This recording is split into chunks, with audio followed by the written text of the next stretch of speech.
Sibuk aja numpuk duit di rekening, buat apa? Tuhan Yesus tidak ngajarin itu pada umatnya. Dia mengorbankan jiwanya, ada ngeluarin duit buat pembantu aja susah.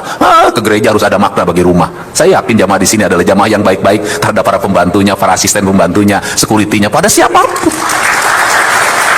Nah, kalau seluruh jamaah dimanapun sudah ngajarin ini, sudah deh. Jawa Barat gemah ripah, repeh rapi, subur makmur, udah hidup ini damai, tenang, tentram, udah.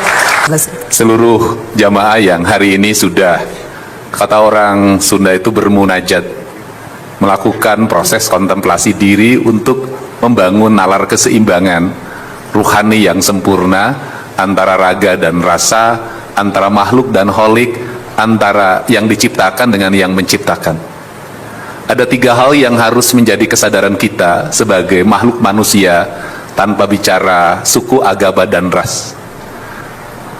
Pertama, bahwa kita ini makhluk ciptaan Tuhan, universalitas keyakinan yang setiap orang memiliki sudut pandang, persepsi yang berbeda-beda dengan cara yang memahaminya masing-masing.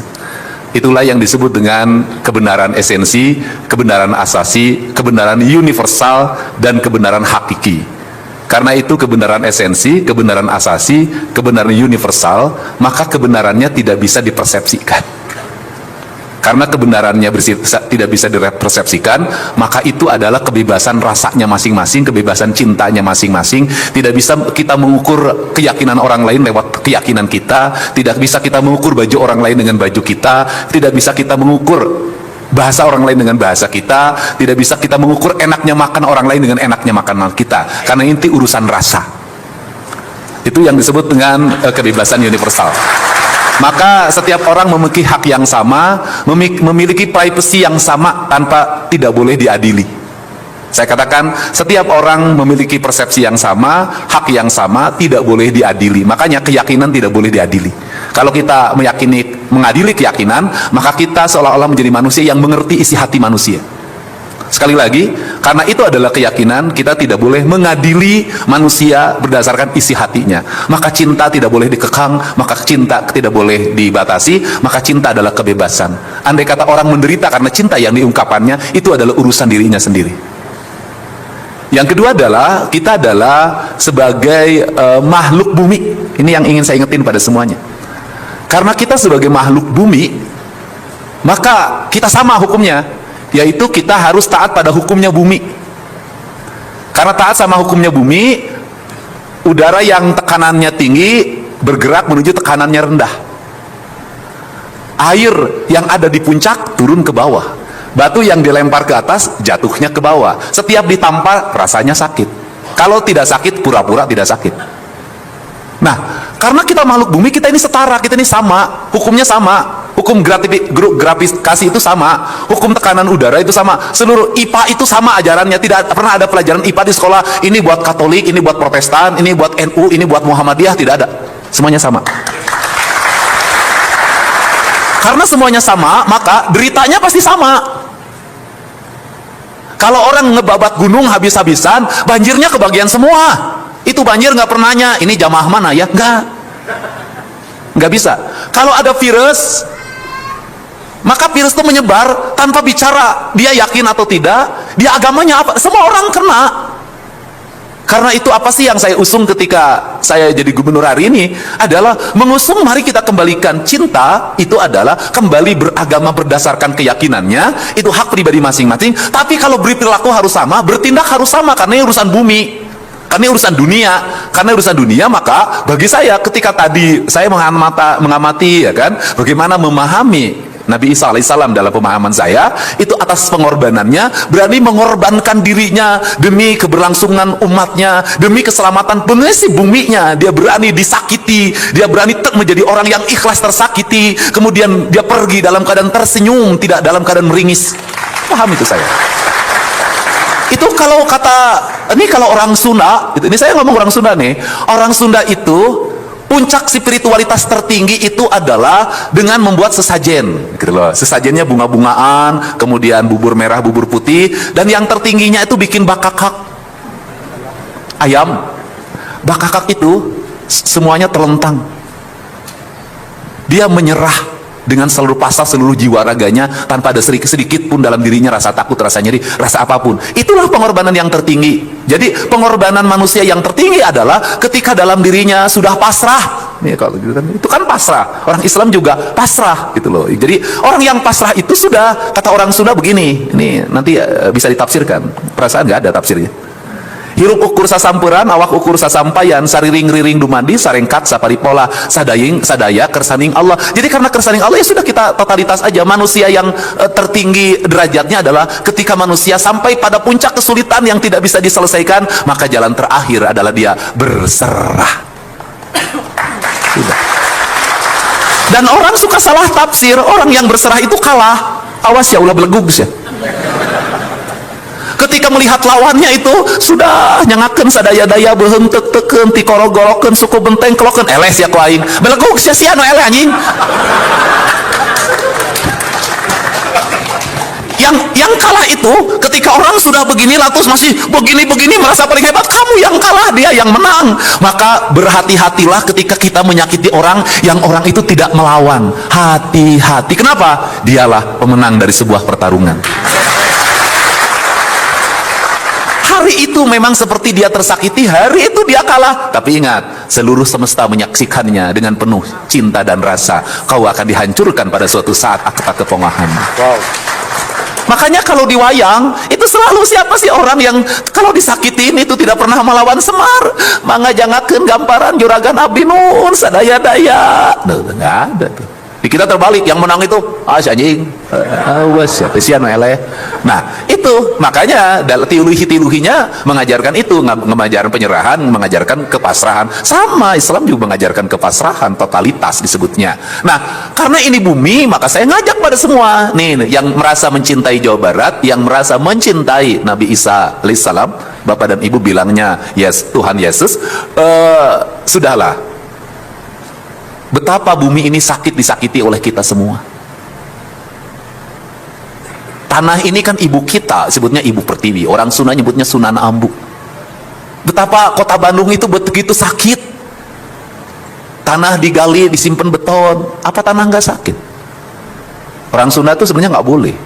Dia harus di atas. Nggak boleh ada yang tersakiti di tanah itu. Itu orang Sunda. Tapi saya baru setengah Sunda, setengah modern. Nah, kemudian betapa air itu sakit.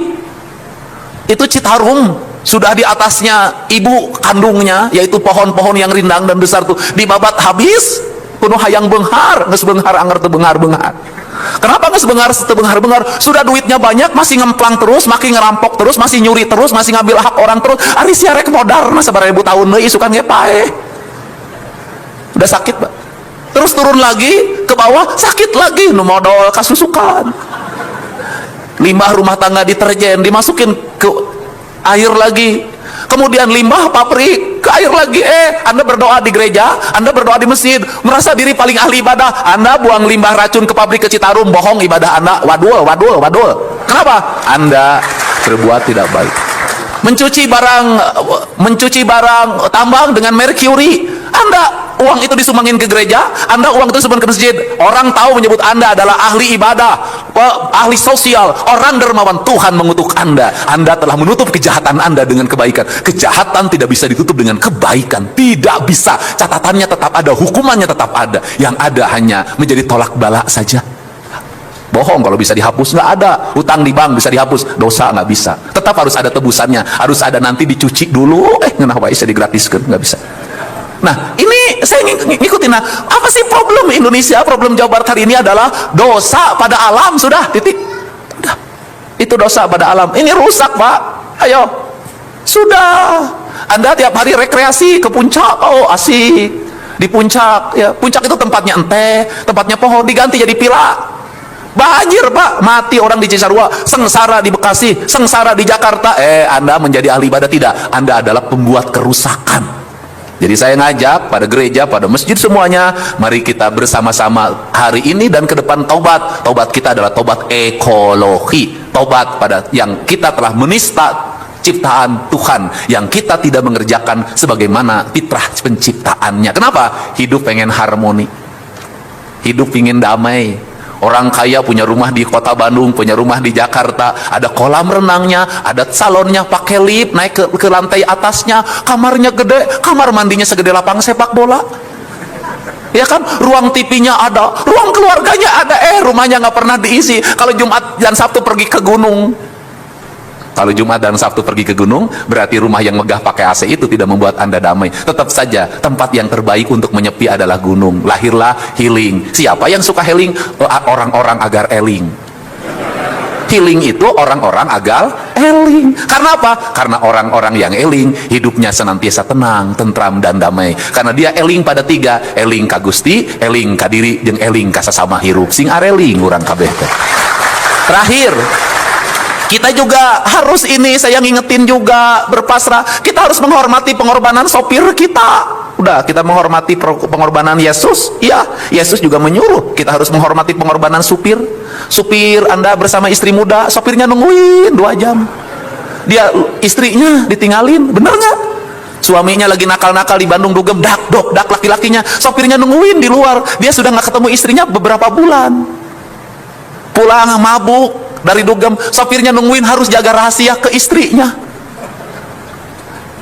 Dia ngorbanin anak-anaknya untuk nganter anak-anak kita, dimanjain masuk sekolah, dianterin. Kita mengorbankan kehidupan pembantu kita, ngurus anak kita jadi baby sister, tapi dia lupa mengurus anaknya sendiri. Demi uang, demi kehidupan. Dia menyiapkan makan enak bagi kita, tapi dia lupa menciptakan makan anak bagi anak-anaknya di rumah. Pengorbanan.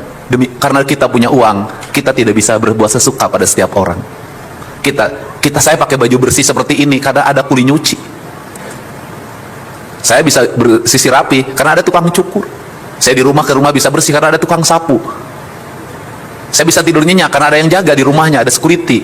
Mereka, ketika kita tidur lelap, security nungguin kita, keamanan kita, menjaga kehidupan kita. Dia tidak boleh sedikit pun matanya kemudian salah dalam melihat. Agar apa? Agar tuannya selamat, tapi dia mengorbankan dirinya demi tuannya. Berapa gajinya? 3 juta, 4 juta. Dia mempertaruhkan jiwanya hanya untuk 4 juta rupiah. Terus kita membayarnya juga telat, kasih THR juga lambat, pikirin kesejahteraan juga tidak pernah kita pikirkan. Kita sibuk aja numpuk duit di rekening. Buat apa?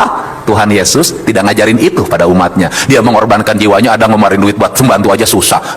Ke gereja harus ada makna bagi rumah. Saya yakin jamaah di sini adalah jamaah yang baik-baik terhadap para pembantunya, para asisten pembantunya, security-nya, pada siapapun. Nah, kalau seluruh jamaah dimanapun sudah ngajarin ini, sudah deh, Jawa Barat gemah ripah, repeh rapi, subur makmur, udah hidup ini damai, tenang, tentram, udah. Wajahnya tenang kayak wajah saya walaupun hidup tanpa istri, bahagia. Kenapa? Karena saya menemukan jutaan istri dalam setiap waktu yang memeluk saya, mencium saya dengan penuh dengan cinta. Anak itu nih hunggul aing mah. Jadi itu sajalah ya, saya tidak pernah ragu dan tidak pernah merasa takut bertemu dengan orang yang berbeda keyakinan, gitu loh. Tapi saya akan selalu menghindari bertemu dengan siapa? Orang-orang pelit dan orang-orang serakah. Saya nggak mau ketemu sama mereka. Takut ini negatifnya pindah sama saya. Tapi kalau sama orang-orang baik seperti ini, mudah-mudahan baiknya menangisnya bukan hanya ketika beribadah, tapi menangisnya juga di rumah, dimanapun senantiasa menangis demi kemanusiaan. Salam saudara-saudara yang diberkati oleh Tuhan. Baru saja kita menonton tadi video yang sangat luar biasa, bagaimana seorang Deddy Mulyadi di mimbar gereja menyampaikan pesan-pesan penting bukan hanya kepada orang Kristen tetapi semua agama, agar mereka juga memiliki yang namanya pengorbanan untuk bangsa ini. Bagaimana dalam ceramah itu Sang Deddy Mulyadi mengatakan, khususnya di hadapan orang-orang Kristen di gereja yang menghadiri pada waktu itu, seorang Deddy Mulyadi mengatakan kita harus mengingat pengorbanan Tuhan Yesus. Lalu diceritakan juga bagaimana supir yang berkorban untuk majikannya.